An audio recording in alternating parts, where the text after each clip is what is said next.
Good morning, everyone. We are going to go ahead and get started. Thank you for coming to our Train the Trainer event this morning.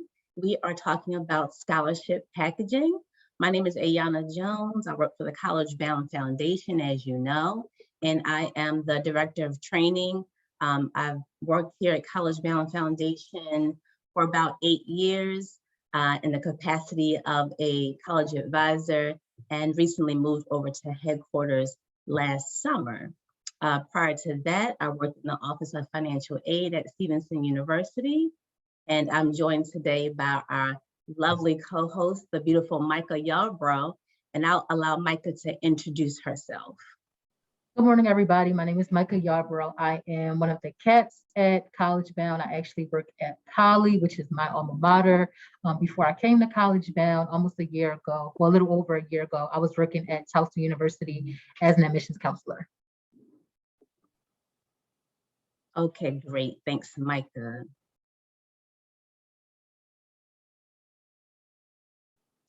So today we're going to be talking about scholarships, scholarship applications in particular, and the pitfalls that we're trying to avoid when trying to help our students package themselves the best to win these funds. I'm going to have each of our panelists do a brief introduction and just a general overview to let you know what they have to offer. Micah and myself will kick off the Q&A with a couple of questions. But most importantly, I want you all in the audience to be able to get your questions answered and really start to share amongst each other what strategies you've been using, how you've been successful in garnering funds for your students. At the end, of course, we'll have our evaluation and then some closing remarks from each of our panelists. So when I think about scholarship applications, one of the things that I think about is how does it fit with our grand plan for our students? It's almost like a puzzle piece that we're putting together all these different resources to make sure whatever our students' post-secondary plan is, that they are fully funded. So when I think about scholarship applications, I think about money and I get excited. But unfortunately, instead of seeing this graphic on the bottom, most of my students see scholarship applications like this. It's almost like they become dyslexic and they glaze over and they're like, scholarship application. So we have to try to refocus their efforts. When we have our scholarship meetings with our students, we want to make sure they understand what's required. We want to make sure they understand that timing is everything. Due dates, when it opens, when it closes, and please don't ask me for a letter of recommendation the day that is due. So we want to create a plan to make sure that our students can put their best foot forward and sell themselves the best way they can on paper in their applications. We want to help them also find resources. So resume writing workshops, letters of recommendation. Oftentimes I'll do what we call like a think, pair, share or peer review. If I have a student who has a good friend, I'll have them exchange essays or encourage each other to actually complete those applications.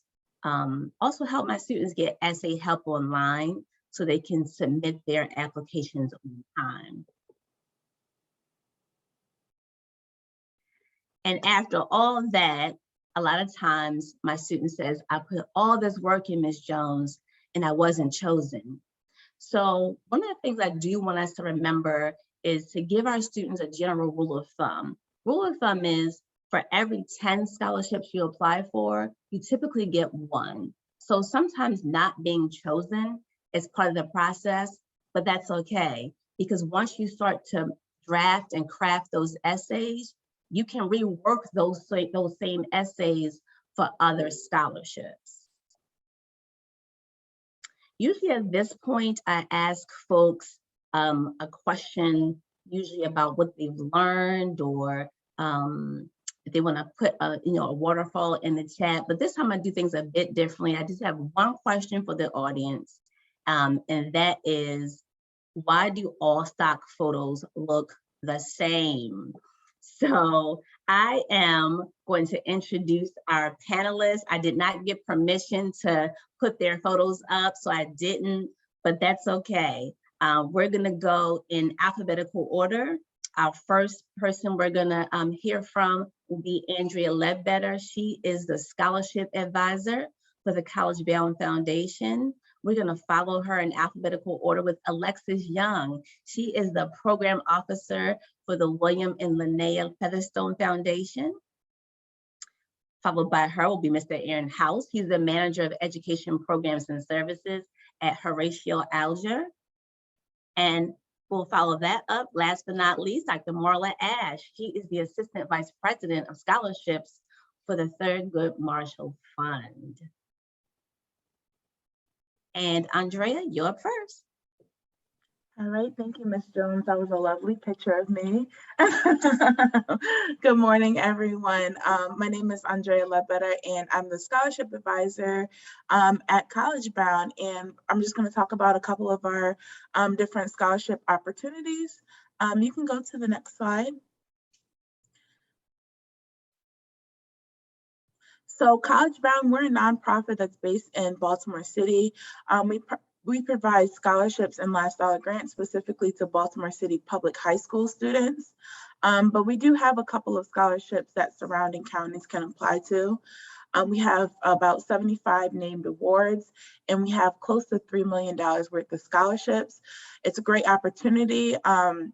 I always tell students to just apply to these scholarships because the chances of them actually winning is very high, because it's like winning the lottery. You know, they're only competing with surrounding high schools.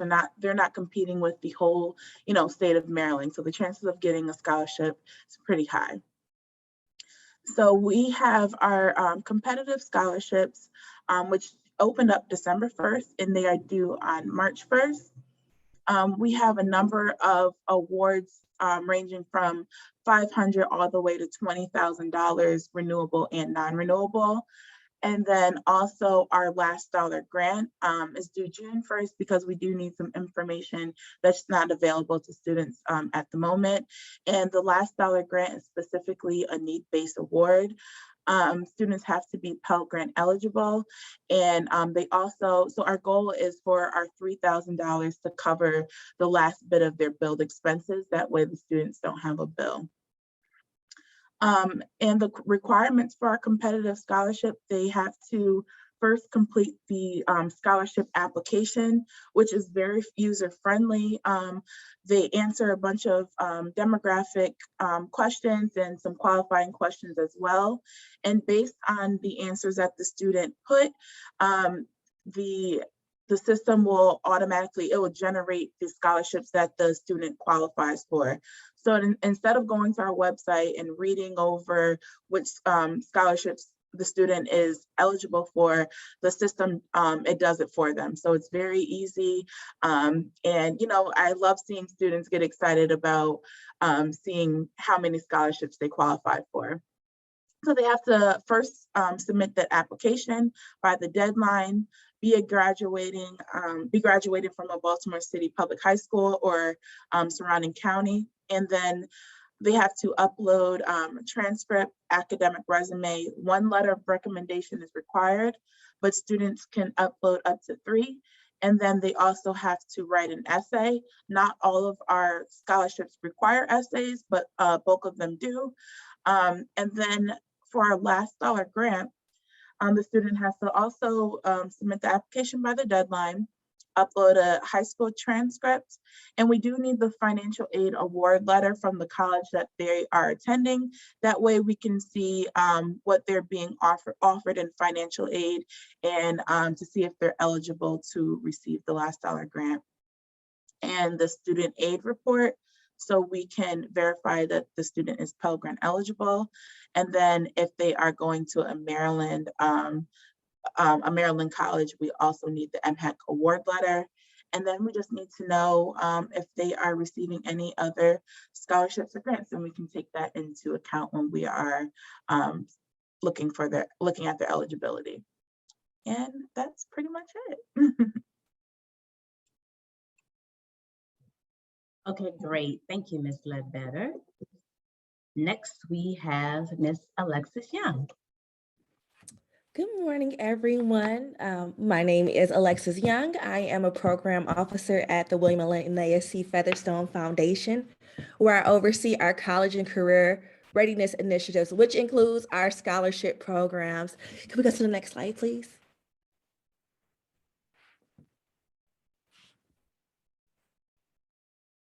Okay, so since 2016, the foundation has awarded 72 scholarships totaling in $156,000 to students who attend 19 different institutions. So this is a graphic of our 2021 award winners. We were able to award 30 students with scholarships in the 2021 application cycle. Could we go to the next slide, please? Thank you. So this year, we have 3 unique scholarship programs we're offering. The first will be the Featherstone College Scholarship Program.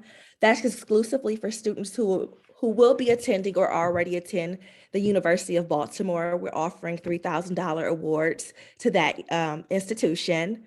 Our next scholarship program is the Featherstone HBCU Scholarship.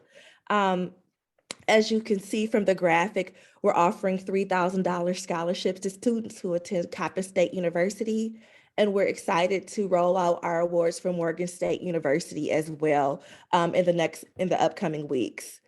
We also offer the Euodius E. Parker Scholarship. Now, this one is only for students who are graduates of Baltimore City Public Schools.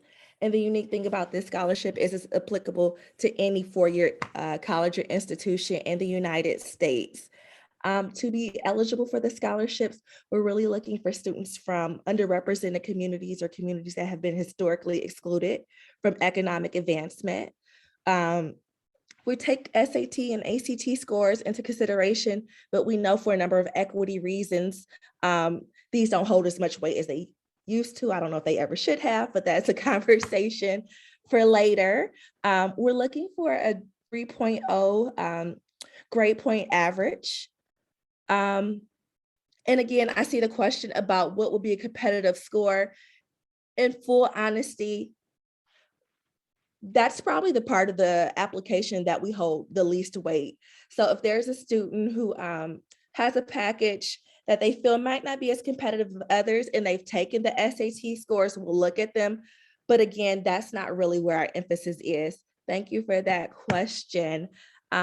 Scholarships are awarded to people from all majors, all concentration. We're looking for community leadership. We're looking for campus involvement. And we're looking for really strong essays about career goals. We really want to know how the scholarship is going to benefit the students moving forward.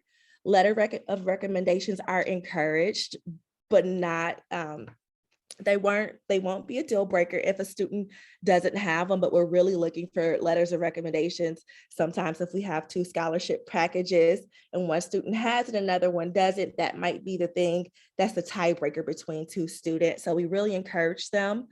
And we're looking for students who will be enrolled for the 2022-2023 academic year. More information about each scholarship can be found at the featherstonefoundation.org, and I look forward to answering any other clarifying questions you may have. Thank you. Thank you so much. Next, we are going to have Mr. House. Hi, everybody. I am Aaron House. I'm the manager of educational programs at Horatio Alger Association, just down the street from you on Alexandria, Virginia. Horatio Alger has been around since 1947. We're one of the largest scholarship providers in North America, both in the United States as well as Canada. And what Horatio Alger stands for is folks that have overcome adversity to succeed.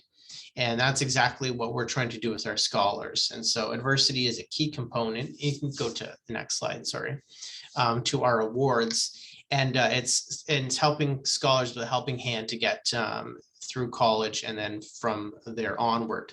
By the end of this year, in our 75th year, we'll have awarded more than $235 million in scholarships to over 35,000 students. So we are a national organization.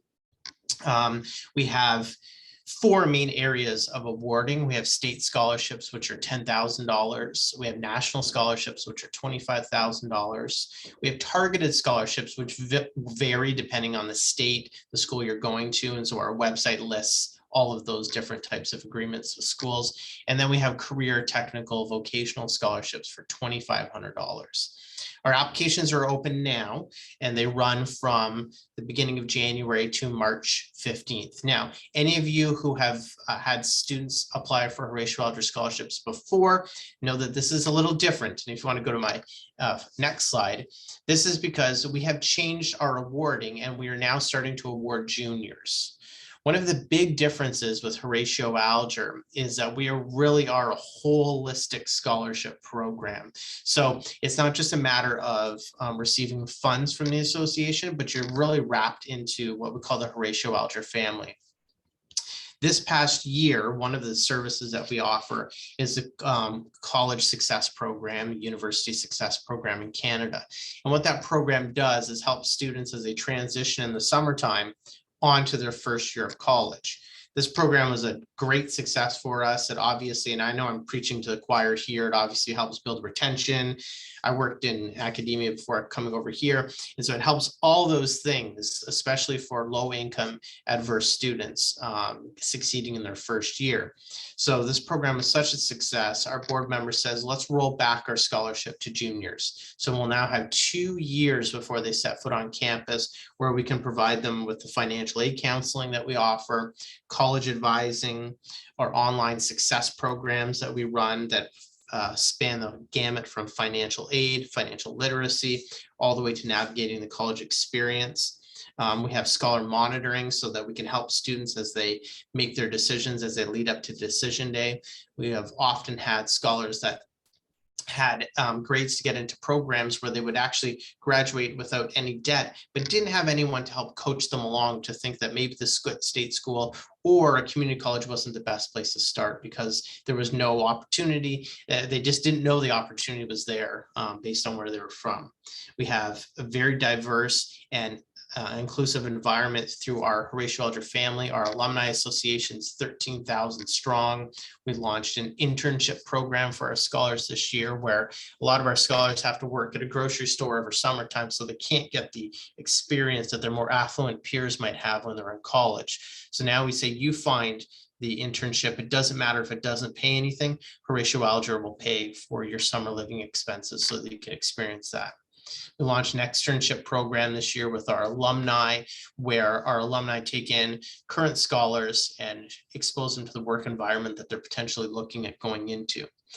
So not only do we have the financing to help finance their education, it really is a holistic program that's wraparound supports from everything from emergency funds to a 24/7 hotline that they can call for free legal, financial, social service help as well for them as well as their family. So it's a very robust program. That's one of the big differentiators between us and other programs. My big thing before the Q&A, and I want to say it one more time, is that this is different. So we're looking to start awarding juniors now. And so it's a big difference in what we've done for the first 47 years of our existence. But hopefully we can take those successes that we've had already and start moving them back even further in programs so that students are graduating high school prepared for their next steps. Wow, that's awesome, Mr. House. That's a definitely a new model. Appreciate your details on that. And Dr. Ash, you're up next. I'm gonna pull up your slide deck. In the meantime, you can introduce yourself. Well, hello, everyone. My name is Dr. Marla Ash. I'm the Assistant Vice President of Scholarships for Thurgood Marshall College Fund. One of the things that I am so proud and honored is that we have been in the scholarship business for over 35 years off of the vision of Dr. Joyce Payne, who personally asked Thurgood Marshall to allow us to use their name to provide students with scholarships to our public HBCUs, historically Black colleges and universities. But I am extremely proud to say we have expanded not just to our public HBCUs, but also to our private HBCUs. And we do have some partners that we are going to provide scholarships to any accredited higher education, 2-year, 4-year, trade school, tech, certificate program across the nation. So I'm going to, and I'm excited to talk to you about making sure that we do this, because my major goal this year is to make sure that students complete the applications. You can go to the next slide. Thank you. And we can skip this. I'm just going to show you a couple of pictures, and we are a small but mighty team. But we are divided by our different categories, and I will talk to you about that shortly. The next slide. We'll skip this, but I do want to make sure that you get a copy of this deck so then you can share with your families and your students. Our vision basically is to change the world one leader at a time, and how we do it is through scholarships, programs, and policy and advocacy. Next slide, thank you.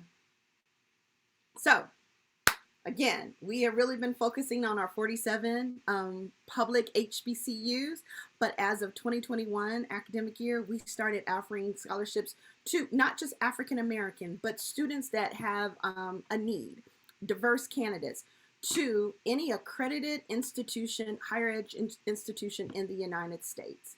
They also need to have a financial need. I love how Mr. House said the wraparound services, because the research has shown that just getting them there doesn't always sustain them and allow them to matriculate and graduate. And so we want to provide students with the full support to ensure that they do matriculate.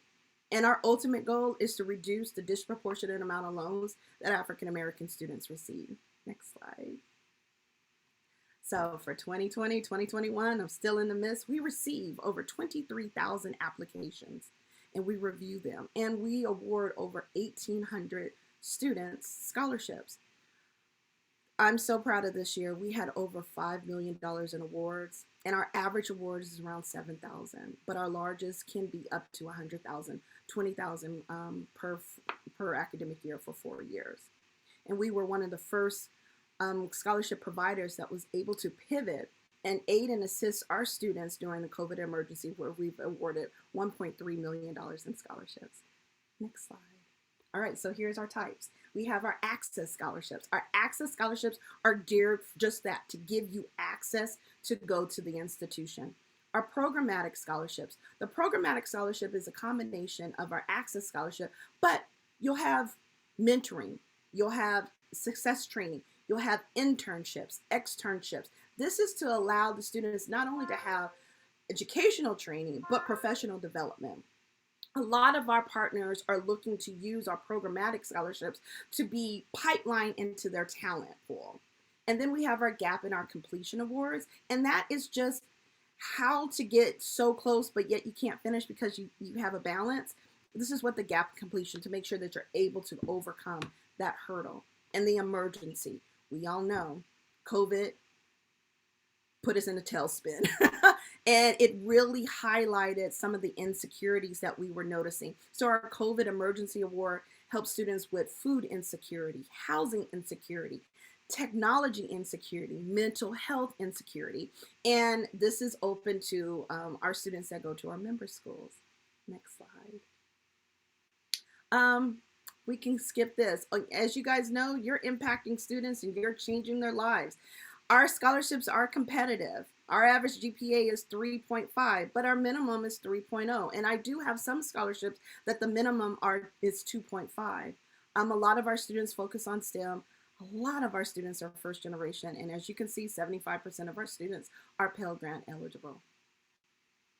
So like I always tell, tmcf.org, and we'll kind of talk about it, but I'll be putting some things in the chat.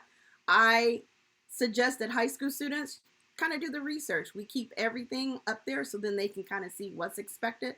But if you have high school seniors now, our applications open in January, and they will be closing. Some are closing in February and some are closing in April. So this is the time to go to tmcf.org under open scholarship. And then I can pause here, and then we can kind of go into the question and answering section. But I'm so excited to learn more about each and every one of you and how we can kind of aid and assist you. Of course, I'm on mute. Okay, great. Thank you, Dr. Ash. Micah, I'm coming to you next if you want to ask the first question, and then I'll follow right behind you. Okay. So the first question is, what does a well put together scholarship packet look like?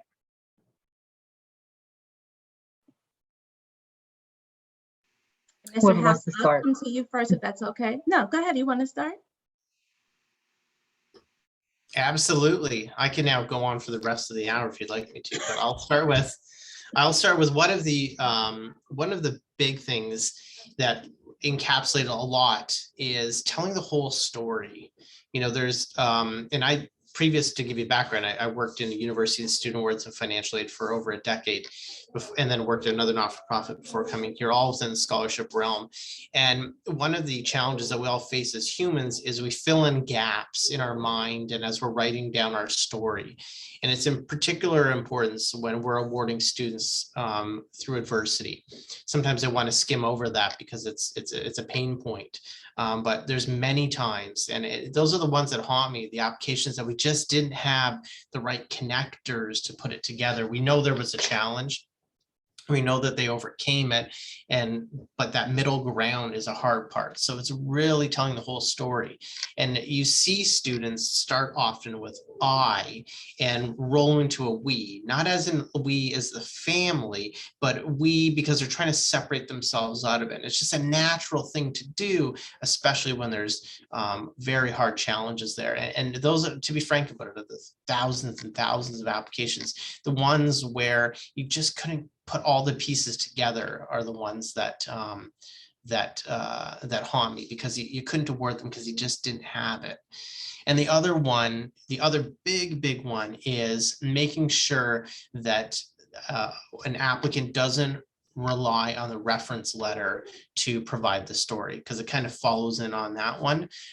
People that provide reference letters are the greatest people in the world, and there's no fault that they don't, and sometimes they become formulaic, but I found times there's two big ones with reference letters. One is that the person doesn't feel it's their role to tell some of those connecting points, right? Especially the most painful points. And the other one is that the people that provide reference letters are the greatest people in the world. So they provide so many of them that sometimes it's a little formulaic. And we don't take any fault of that, because we know the people that provide them, the work that goes into it. But a lot of times the scholars relying on that person to put that in. And some of them, depending on the organization, are confidential. So they don't even see the letter before it goes out. And so just making sure that the whole story is there. And unfortunately, sometimes it's the toughest parts that get left out. That's so good. And just a quick follow-up question. I think I know what you mean. And then Dr. Ash, I'm coming to you next because I see your hand. When you say formulaic, tell me a little bit more about specifically what you're saying. In a reference letter, I think there's a little bit of a formula, and maybe I've just pulled that out of seeing it. So I'm not saying necessarily from the applicant side of it, but from the reference letter. And so I don't, because there's sometimes parts missing, don't put all the weight in there on the reference letter, right? It's hopefully, I sometimes hope that gives me that one piece that will connect, that story, that the narrative that the scholar is providing with the rest of it, but there's not a guarantee for it. So I personally am usually digging in the reference letter, looking for that connection point that validates something or provides the whole narrative. That's good. Yeah, looking for something to make that bridge between the information. Exactly. Dr. Ash? Yes, just to kind of piggyback on what you're saying, Mr. House, the reference letters really, they are busy. And sometimes, human nature, you want to wait until that 11th hour, which is one of the reasons why we removed them from our scholarships, because we felt like if they did not have that one-on-one interaction, that they really can't tell the story. And so kind of meeting our students where they are, we have put everything on the spirit of transparency. If you go to tmcf.org and open scholarship, you'll see our eligibility requirement. And we also have learned that, I always say the season of students kind of changed, and we're kind of in that TikTok season. Everyone knows how to do a video, and we want to stay relevant. I'm not saying that they need to do a TikTok and do a dance for our essays, but we have removed some of the written essays to allow the students to really showcase their own personality in their video. Now, as a college professor and an administrator, you know that your video has to be written out before you get on and record it. So the one thing that I would suggest is that know all the eligibility requirements. Make sure that you meet it. And I do know that we went from 20 scholarships to now over 120 scholarships. So that's a lot. So I'm going to we have a student portal, and our student portal will allow the students to do a universal application that gives the top line demographics, and then it'll let them know all the other scholarships that they're eligible for. Then they go back in and answer the question. But the questions also are on our open scholarships. So as you are sharing with your students, have all of your stuff in front of you. Write it as if you are writing your final exam. Make sure that you are A, answering the question, B, reflecting to how it impacts you, because honestly, the reviewers and our partners, we really want to get to know that student. So I always like to put my academic hat on. I want critical, reflective, and analytical thinking reflected in your video and or essay, which means you got to take your time. And unfortunately, I know human nature, our scholarships close at noon. And we normally start getting students working on it like at 10 o'clock. But we keep our scholarships open for 6 weeks. So all of this information is there. So preparation, as my students like to tell me, Dr. Ash, if you stay ready, you don't have to get ready. This is the reason why we provide this information on our website and in our student portal, our scholarship portal, because we want to make sure that we create an opportunity for the students to stay ready. That's excellent. I like that. I'm going to take this over to Ms. Ledbetter and Ms. Young. Oh, you wanted to raise your hand, Ms. Yes, go ahead. I was just going to add, I know we talked about the letter of recommendation and some of the essays, but for CollegeBound, our scholarships, a lot of the points actually come from the academic resume.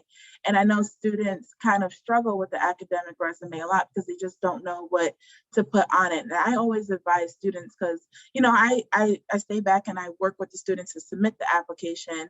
I tell them, if you're not sure, just to put it down and let us be the judge of whether or not you should receive points for that.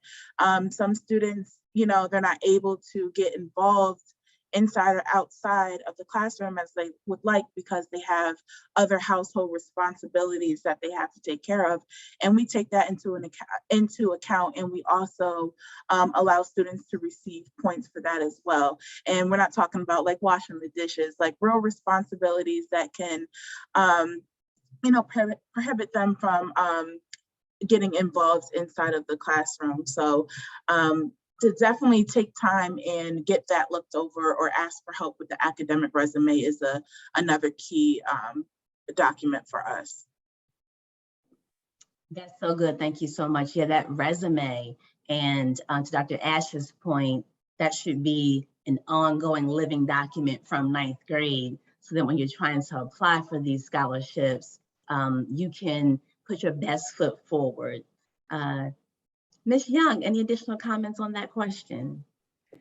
Sure. When we're reviewing scholarship applications, we're really just looking for evidence of thoughtfulness, right? So we know that students are applying to multiple scholarships, as they should be, but it's kind of a red flag almost when you'll see a student who is obviously copying, pasting essays from scholarship to scholarship to scholarship. So we receive scholarship packages with like the incorrect name of the scholarship. We've received scholarship packages where students have failed to like submit some of the required documents, such as a high school transcript. And those things won't necessarily be exclusionary factors, but if there are a series and a pool of strong applicants who are taking time to make sure they're answering the question, right? So if a question is asking about your career goals, we love hearing about your high school successes, but we're asking you to reflect on your future, right? So we're really just, because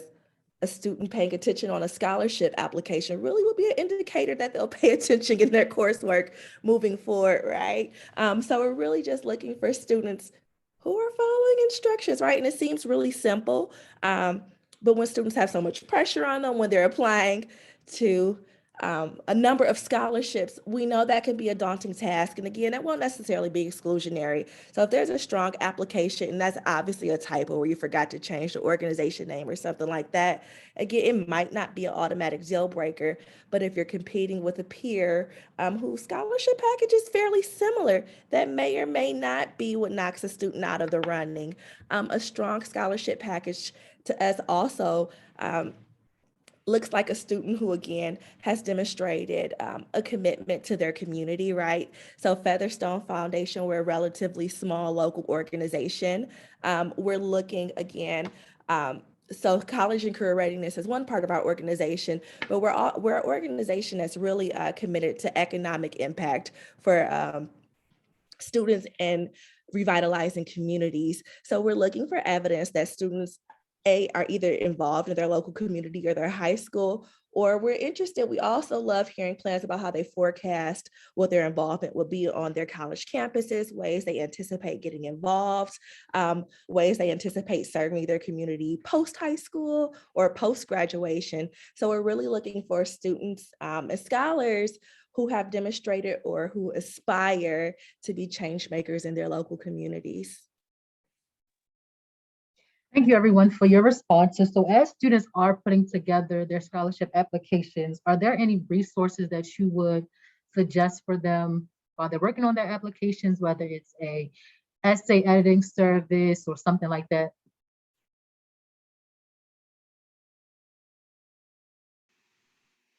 One of the things I always like to tell students is not like back in the day where you had to actually pull out the thesaurus in the dictionary, and I'm not going to date myself, but you have readily at your disposal Grammarly. And again, just to kind of pick up what Ms. Young was saying, it is as simple as checking to make sure that you do Thurgood Marshall College Fund and TMCF, not TMCU, not just, it's that extraness, write it like it is your final exam, your midterm exam. And Grammarly, they've got free, they've got subscriptions that are a little bit more robust. But I always believe that education is a family affair. And so use the individuals that are in your household, because if it begs for a question that they don't understand, that's an indicator for the students that they need to add a little bit more meat to it, a little bit more detail. But that's, I do understand not everyone has a private tutor available, but Grammarly is free. If I could jump on that, Dr. Ash, and echo that same thing. Everything you need is in those fingers and that pencil, or that, I'm too old to fathom filling out an application on a phone, but many people can do that, this age group. It's all there. Proofreading, proofreading is so critical. There's so many free resources to proofread it. Really what that is a first indicator to an adjudicator that this was rushed. If you did not proofread it in this day and age, it was rushed, it was thrown together. Again, these are not rocket science ones. Grammar, we're helping you prepare to go Grammarly. I use it myself, and I'm 43 years old, and I've got a subscription to Grammarly because it catches stuff that I don't catch. There's a free version as well. Even Outlook now has it built in, or Gmail, one of them has it built in because in your emails. So, grammar, we are rewarding or awarding you to go on to college. So we are, there's a big difference between being a senior and writing at the college level, but there's, you can't help that adjudicator says, ooh, is this person going to be able to cut it, when they're not proofreading their work there. Another simple one is, use the space that you have, right? Again, that doesn't require someone else. I have seen on two hands the amount of scholars that could write in less than, that 250 word max, or whatever those maxes are, to get their true story across. And that's a real art. The applications that end up getting moved on are the ones that people had to edit it down, right? They laid out their whole plan and then had to edit it down from there. So, if it says 250 words, the people are probably expecting at least the 250 words, or, putting it in there. And then to Dr. Ash's point, research the organization. You know, if you're Horatio Alger like we are, and one of the portions is writing about one of our members, and we provide a PDF of our members, and they span the gamut from Oprah Winfrey to Warren Buffett to members of industry, entertainment, etc. But if you are going to paraphrase the Wikipedia, you know, the first 30 words of Wikipedia, you know, the organization that you're applying to, be it Thurgood Marshall or Horatio Alger, know their members. It's kind of like what we do from 9 to 5 is know what our members do. So putting that effort in, to me, is always a big one that knocks it from the mediocre to this person did their research and found real inspiration in the people that have overcome adversity before. So I think those, you know, to echo that point. That's good. And that's a great question, Micah. One of the resources that I used with my students was there's a free high school essay editing component at DePaul University. And again, it's free as long as students can get the information over to DePaul within a good time frame, 4 to 5 days before they actually need it. Then that's another great resource that we can use for our students, because let's face it, sometimes I'm going to put this in the chat, sometimes our students, when they hear from us every day and see us every day, they don't really heed what we say as much. And then you send that same essay to DePaul, DePaul gives them those same comments, and they're like, well, DePaul said to do this, that, and the other. And I'm like, what a novel idea. I think I said that 2 weeks ago, but it's okay. So just getting that third party intervention there to support you is great for our students. Ms. Young, Ms. Ledbetter, any additional feedback on that question? I think everyone pretty much, oh, sorry. Go for it. I was gonna say, I feel like everyone pretty much answered it. Definitely getting the essays looked over, or anything that we required looked over, is definitely worth it, especially when it comes to staying on topic with the essay prompt. As Ms. Young said, that a lot of students reuse their essays, which is fine, but the thing is, you want to make sure that you're answering the full essay prompt and you're staying on topic, because I notice a lot of students will lose some points because they're not answering the full question. So just having a second eye, making sure that they're staying on topic and answering the full question. That's good, great. Yeah, and I think I have a simple answer. I think a resource that students often forget about when applying to scholarships is the ability to email the organization awarding the scholarship, right? So our email address is everywhere. It's on the application. It says if you have any questions, it's on the website. And I've had so few students email me clarifying questions. And I'd be happy, it's my whole job, I'd be happy to answer a student question or student inquiry, provide any clarifications. Is this the prompt? I think I'm reading it this way. Is this what you're looking for? I'd be delighted. Again, I won't write the student, or I won't guide them through the question, but I'd be delighted to tell a student, you know, I'm not quite sure that you're understanding the question. Let me explain it to you a different way. Or, oh, I don't have my transcripts, I won't be able to get it this time. Emailing us in advance might give us the capacity to make some adjustments for a student, right? So just emailing the scholarship offices at the awarding organization really could go a long way for a student who needs a little additional support. That's so good. And so on time, absolutely. There's so many times I've said, you know, I don't know, I don't work for them. Email them and call them and ask them. You know, that's a great point. Dr. Ash, we're going to come to you next, and then we're going to go ahead and go to our audience members. I see some questions in the chat. So after Dr. Ash, we're going to go ahead and move right to those. I will yield the floor to hear the audience, because I know you guys are in the fields and the trenches, and I want to make sure that you guys are equipped to have what you need. Okay, great. I see a question from Jenny Ruiz. I'm not sure if you want to unmute, or I can just read it. It says, how is need being defined? Are you using the EFC from the SAR, or can it go toward the money that the parent is expected to pay can it replace direct loans? So Dr. Ash, I'll start with you and then go down the panel. You know what? This is a very unique question. And like I always tell parents and students, let us tell you, let the financial aid tell you. We do an in-depth verification vetting process through the institution that you are planning to attend that academic year. And what we're looking at is, what is the cost of attendance? What is your free money, your scholarships and your grants? And what is the delta? Because if there is a delta between cost of attendance, in our definition, that's a need. Now, I know that we can have philosophical debates about what about EFC, what about all of this.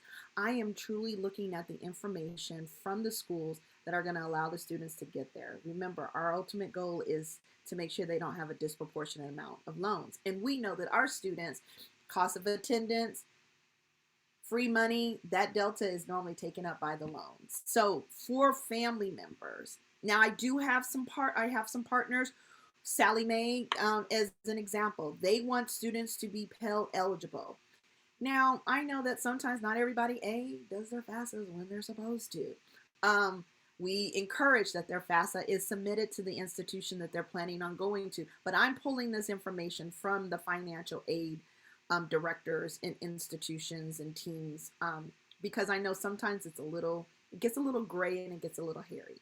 But my formula for definition of need is, what's the cost of attendance at that institution and how much free money you have, and anything that remaining, that's your need in the light of Thurgood Marshall College Fund. Okay, great. Thanks for explaining that. Andrea, did you want to go next?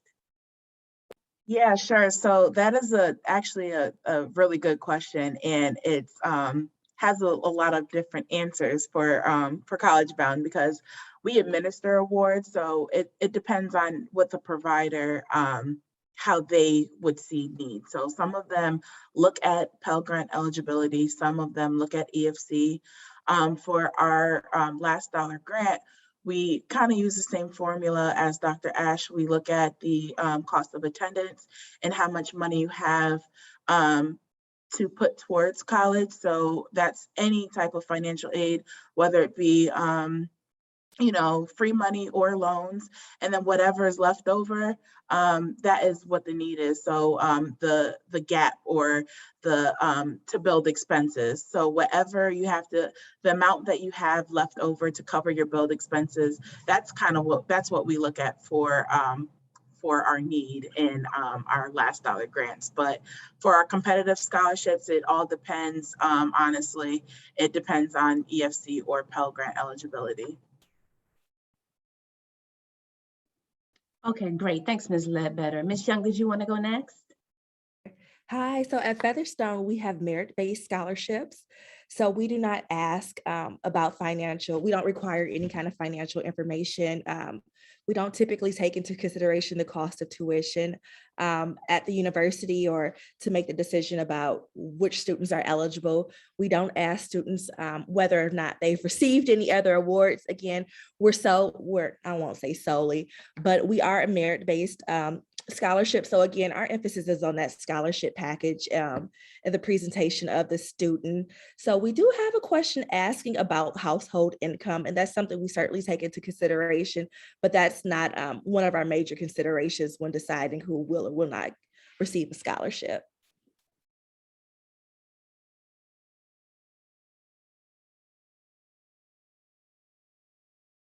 Let me come off mute. Mr. House, if you want to take that last one. Yeah, for sure. Very similar to what everyone else Andrea and Dr. Ash has mentioned. We use cost of attendance as our base that we're working from. And so where the student is going to school, what other resources they have, financial need, just in, every year we're sub $18,000 is our family income. So we do take in that information. Because we have those wraparound supports, though, we do have coordinators working with our scholars early on to see where they can maximize funding, what other scholarships, to ensure that, if they're getting multiple scholarships or multiple funding opportunities, that they can maximize all of that. One of the differences too with us is that they can use it for outside things that are not necessarily always accounted for in their costs of living. And in particular, and it may be for other students that you have considering our like college and technical programs, if you have to pay for daycare because you have a child and you're going to school outside hours or during the day and stuff like that, the funds can be used for that. So it's a gray answer because we really try to work with the logistics with the school, and then we have partner schools that we will sometimes refer them to because we know that they'll get everything. Stanford will cover Horatio Alger students, or Harvard will cover, or Haverford. So it's a real long answer, but essentially we're trying to work to ensure that you get the maximum amount of funding to go to school and the least amount of debt. That's the end goal. Okay, great. So I see a question in the chat. Can Latinos apply for TMCF scholarships or just African Americans? That is a great question. We do suggest that they attend a HBCU, which means if you are Latino or Latinx, then you are attending like a Morgan State or a Howard University. Yes, you can apply. There are a few of our scholarships that require individuals to be diverse candidate. And then and diverse could be, it could be physical, it could be location. It's very, very broad. And then we do have some scholarships that do call out that they're looking for African American students. So I would kind of guide you back to our open scholarship portal, open scholarship and/or the portal to kind of read the eligibility. But if your student set up a TMCF student scholarship portal profile, once they kind of put in their information, then they'll see all of the scholarships that they're eligible for that they can apply for. So I would kind of guide them to the student portal, and it's free. And that's sometimes, looking for scholarships, as I like to tell my nephew, that's your full-time job. So it kind of gives them the ability to kind of really hone in on one specific area versus scouring the internet. That's good. That's great. Thank you so much. And just a follow-up question with that, and Mr. House, I'll start with you. Are your scholarships available to undocumented students? Students have to be American or Canadian citizens to receive their scholarship at the time of awarding. Okay, and Ms. Ledbetter? Yes, our scholarships are open up for undocumented students. Thank you, Ms. Young. Our scholarships are open to undocumented students. Okay, great. And Dr. Ash? Our scholarships are open up to U.S. citizens or proof of citizenship. Okay, great. Thank you. That's really good information for our audience to have. I don't think I see any other questions in the chat, so I'm going to ask you all in the audience to simply unmute and ask what questions you have. In the meantime, we do have an evaluation that we would like for you guys to fill out. 11:15 is going to be our hard stop today, so I want to go ahead and drop that in the chat for you guys now. And I'm going to open it up to questions from the audience.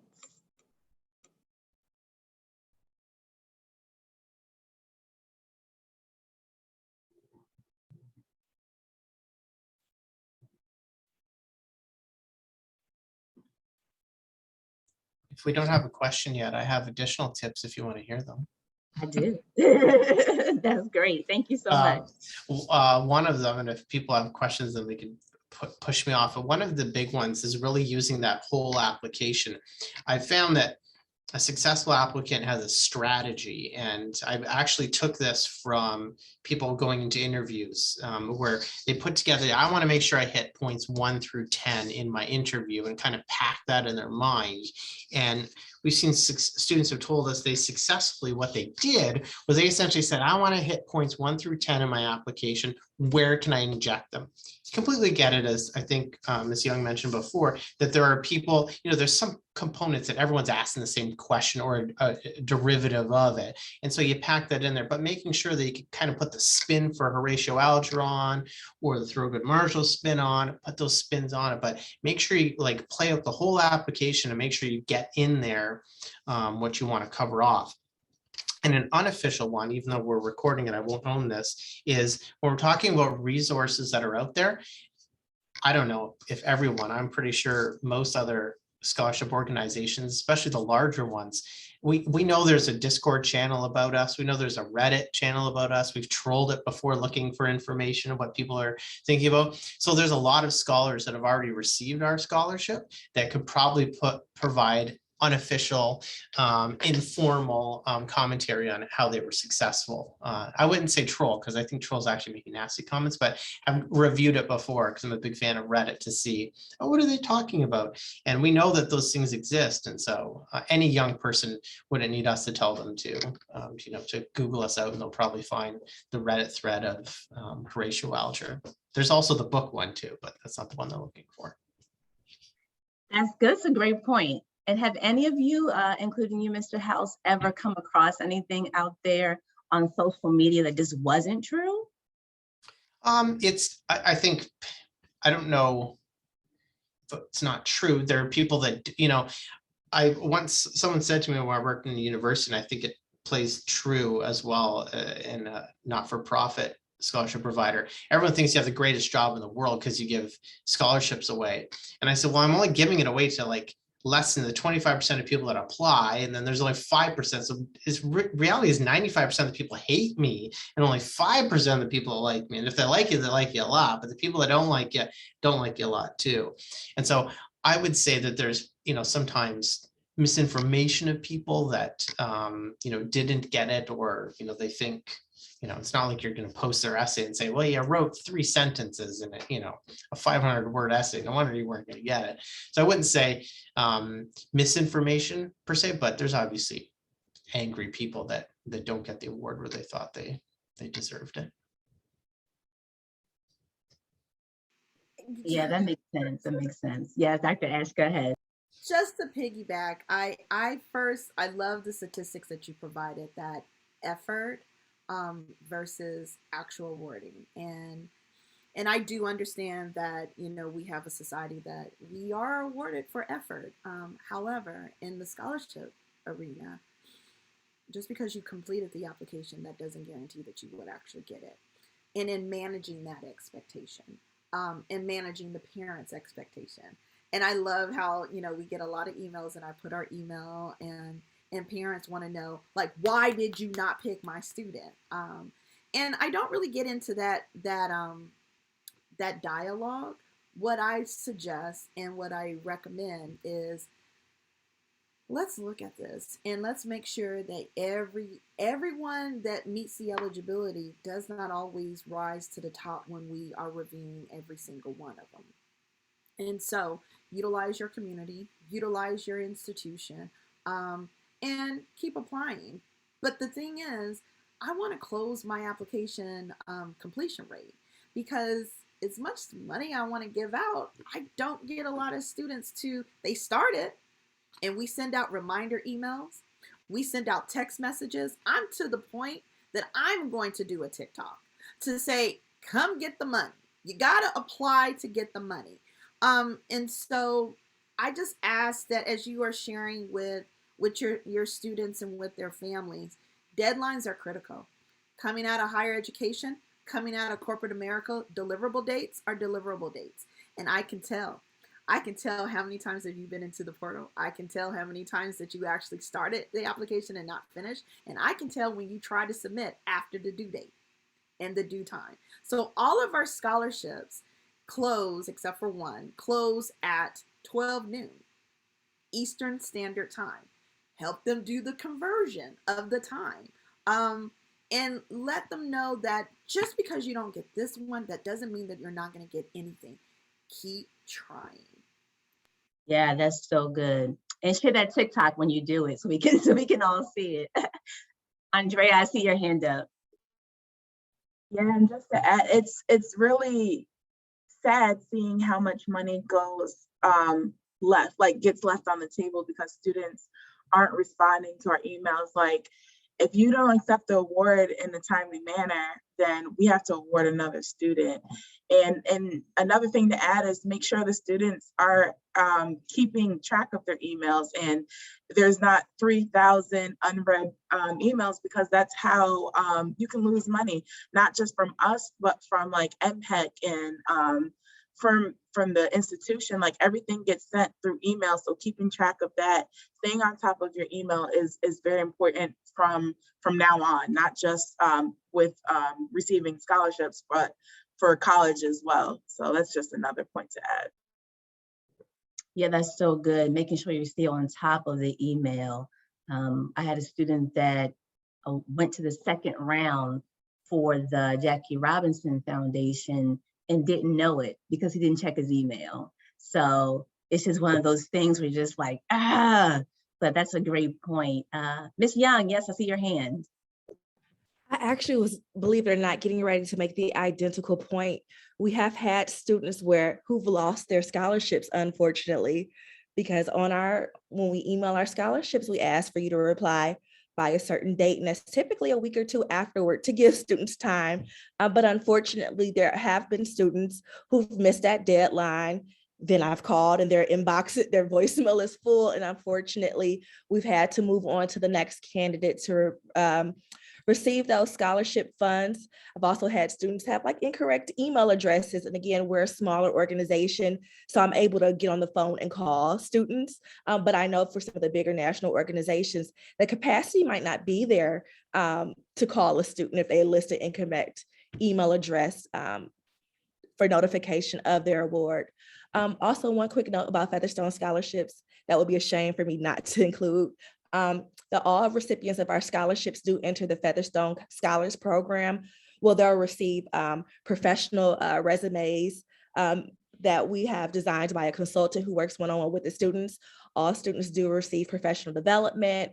All students get consulting around their social media and professional LinkedIn pages, crafted with support of the Featherstone Foundation. So that's just another thing I'd like to plug. If I could throw, I see a question from Wendy in there, and I think Dr. Ash started answering it, is what can parents do? Hound on your kids to complete those applications, because that 95% that doesn't get awarded, and I know I'm just echoing this because I want to hammer it home, isn't essays that were so well done. We walk away from the adjudication more with, we could have awarded more people here, but they did not complete it, did not provide the information there. We're not walking away saying, and I don't know if this is everyone's case, but from the amount of time I've been in this arena, I think it is, and we're walking away not saying, I wish we had more funds to provide to all these students. We're walking away saying we probably could have provided, 10, 20, 30, 40 more awards had we had all the pieces we needed to make these awards. We struggle in some states to award. We never hit those numbers in some states, and we do everything. And we do, Ms. Young, we text, we harp on you. We got a coordinator team that texts scholars. I've got 2 national scholars, $25,000 award, a trip to Washington, D.C. to come join our members event this April, a whole week. Crickets. Okay, so as my students say, real talk, Dr. Ash, real talk. Parents, I do understand that sometimes this is their journey, but remember, we're here to guide them. And follow up and follow through is one of the transferable skills that you will do in any industry that you're in. And sometimes we have to remind them that the follow up and follow through is going to make you have the competitive advantage. My goal is to have 80% completion rate on my scholarships. And I know I'm a self-proclaimed helicopter mom, and my 12-year-old hates it. But what he does enjoy is when he looks back and he's able to achieve the goal that he has set for himself. And I had to sit there and tell him, hey, you know what? I had some guidance. My father was military.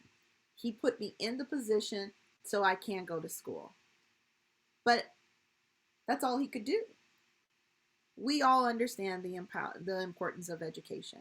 And we all understand, like checking our bank account, how much money that we have set aside for our students to go to school. Have them check their emails, make sure they know the timelines and deliverable dates, check their portal like they check their TikToks and like they check their Instagrams. And then so when the parents do call, I can see, because on the back end, I see everything.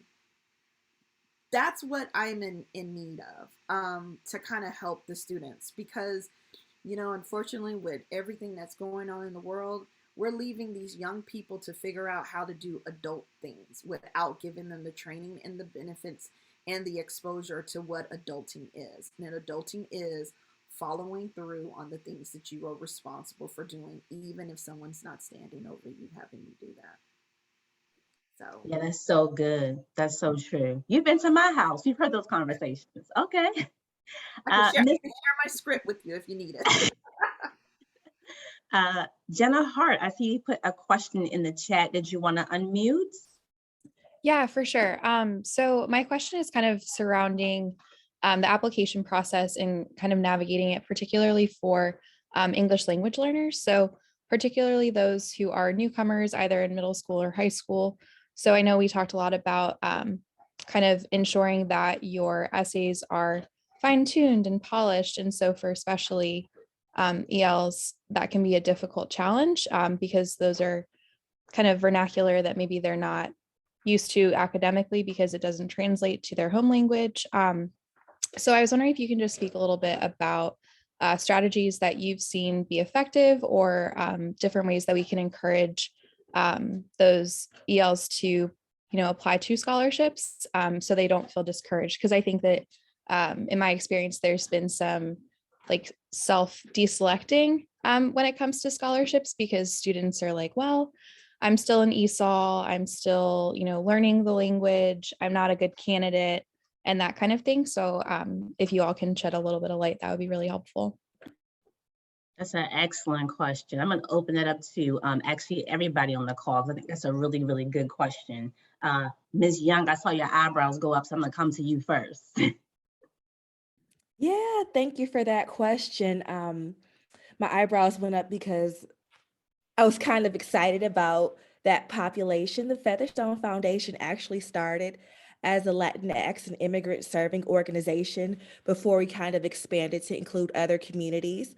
I just encourage transparency, right? So if a student was to say, I am still developing my English competency, I'm an ESOL student, just say it. And that's something we definitely would take into consideration when evaluating those applications.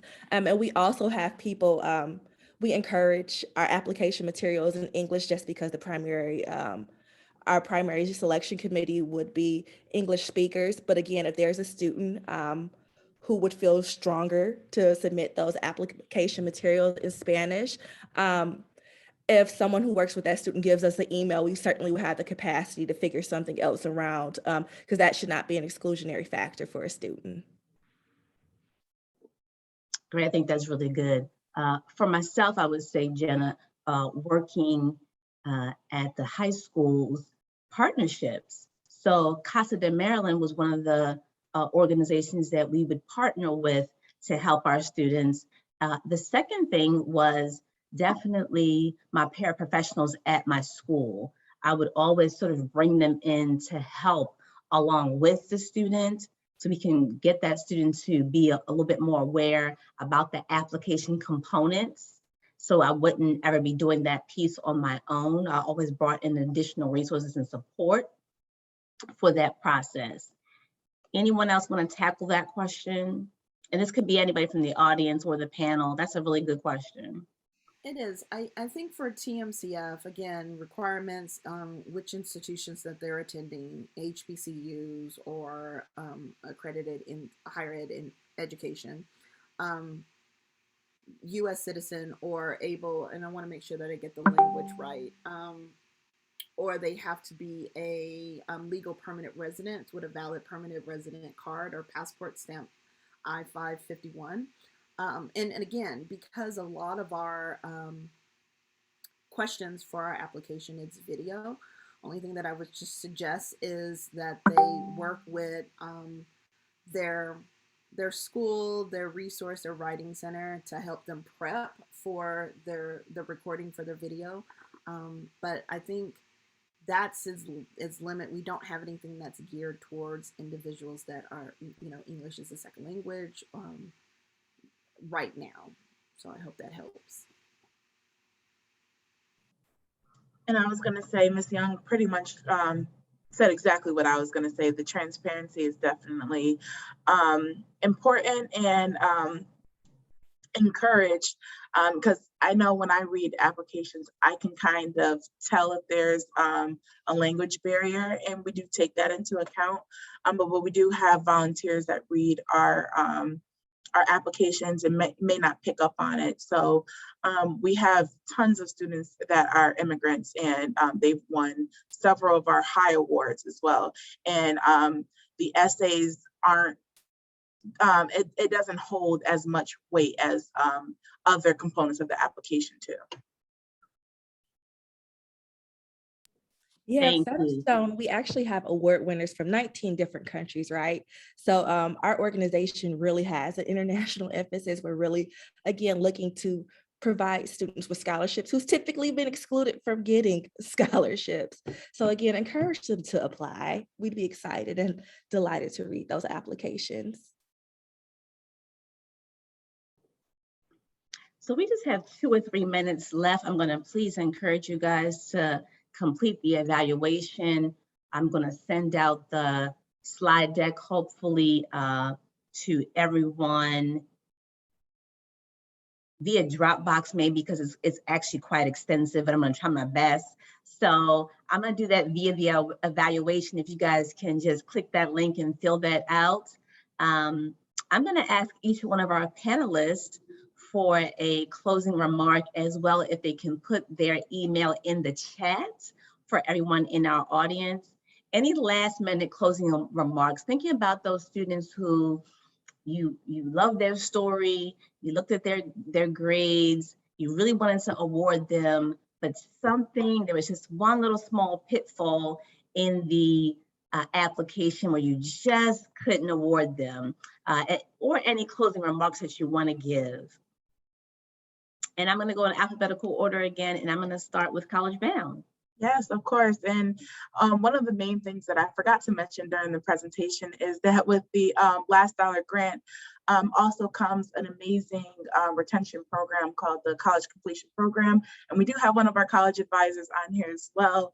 But we really, so our model for CollegeBound is to college through college, and the academic advising from the Last Dollar Grant is that through college piece. We really want to make sure our students stay in school, and any type of problems or challenges that they face, that we want to help them overcome.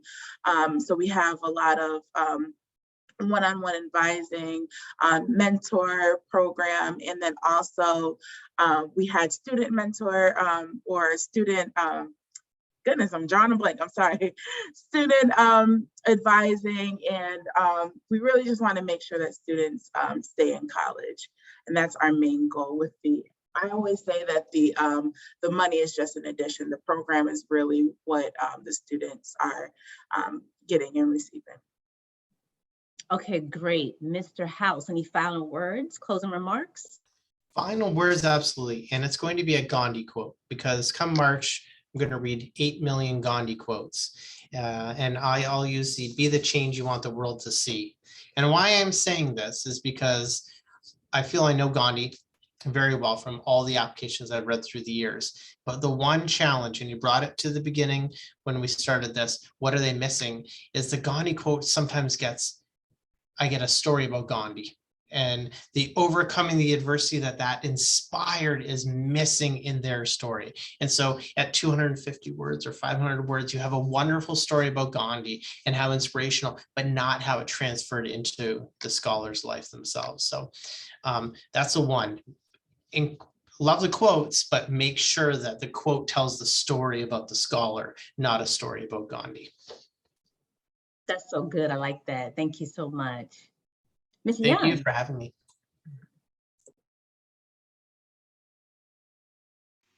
Yes, I'd like to close by, again, just encouraging your students and your scholars to apply and apply broadly. I know that's encouragement that you're all giving your students, but I can't emphasize that enough. We actually have to do a lot of targeted recruitment and reaching out to college advisors, because students just aren't applying to scholarships, begging to give away money to support college and college matriculation. So again, encourage your students to apply broadly. No's are very hard, but I am encouraged to say that we've had students who, for 1 year, we weren't able to give them an award, but the year afterwards, we were able to award the students. So make sure that students realize a no is not a forever no, a no maybe, a no maybe later. Sometimes a no is a no, but that again, just apply broadly, continue to apply. I know some students don't realize that after they graduate from high school, they can still apply for scholarships, right? So we're encouraging our high school, our current students, we're encouraging graduate students to keep looking for these opportunities to get this necessary funding for school. So again, any questions, please feel free to email me. I'd be delighted to talk to you or any of the young people you work with. That's great. I love that. Apply and apply broadly. Yeah, general rule of thumb, for every 10 you apply for, you get 1. So start early and often. And Dr. Ash, I'm gonna let you close us out and give us the last word. Okay, the last word is first off, thank you, because I know we call it herding cats. Sometimes it just feels like you're saying a lot over and over and over again. So thank you. And to let you know that we are a resource to each and every one of you. The second thing that I would say is, we're going to meet your students where they are, but we need them to kind of meet us. Scholarship season for TMCF starts the first quarter of the year. This is the time that you need to start. And I do have some partners, especially for incoming freshmen, that start as soon as November. So go to our website, have them set up their TMCF scholarship student portal, have them check that portal every day, because on that portal, that's where we communicate. Parents get their logins. Now I will say, parents, please do not do the application form and then forget to change your name on it. We do see that. So as much as we are saying, have your students, do their due diligence of checking, I get it, but help, not do. And check that portal. And that's where you're going to make sure that anything that we're communicating that we need, we'll send it there. And just complete the application. I wish that I can have an application in two minutes, but sometimes you just got to put a little energy and effort in, and we have streamlined it so much that we don't even have to get a letter of recommendation. We just need you to focus on answering one question, just one, and know the due dates. Our first wave, they open on January 17th, and we will be closing on February 28th. And then our second wave of scholarships will be opening on February 28th. And closing on April 4th.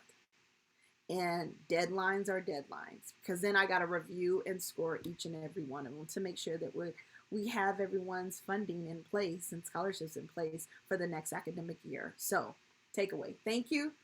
Make sure they do the due diligence of setting up their portal, and then last, follow through, follow up, and hit submit.